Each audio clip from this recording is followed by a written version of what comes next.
My name is Dr. Lola Okewo. I'm a medical professional and an autism professional. Welcome to today's broadcast. I hope you've been following our series on the different forms of play. We've talked about interactive play, we've talked about sensory play. Today, we're going to be talking about another form of play, and that is independent play. Independent play are types of play that children engage in independently.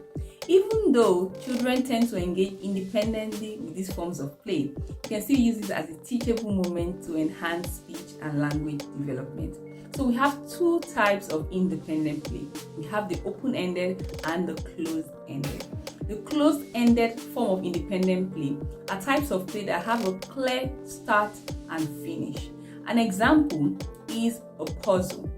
So you can start with puzzles that have maybe 4 pieces, 6 pieces, then you graduate upwards. So you can use this puzzle as a teachable moment. So you can get puzzles of maybe animals, zoo animals, farm animals, puzzles of fruits, or different kinds of puzzles. So you engage in this play with your child to assemble the puzzles and begin to name the animals or the objects you see. So that becomes a teachable moment to introduce speech and language.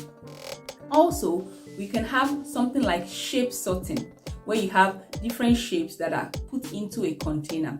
Remember, it's not about learning or cramming the names of the shapes primarily, but it's about using this opportunity to teach different skills. So for the shape sorting, you can teach put in, so you put the shapes in the container, put out. So this helps your child to build their receptive language, that is the ability to understand instructions and follow direction. Now for closed-ended for open-ended independent play, these are things like having a doll. The options or the ideas are limitless. So you can use the doll to teach different things: feeding the doll, showering the doll, putting on clothes, going to sleep. So that becomes a teachable moment to interact with your child as they play with that toy. Also, things like Legos. Legos can be used to build different things, and that becomes a teachable moment.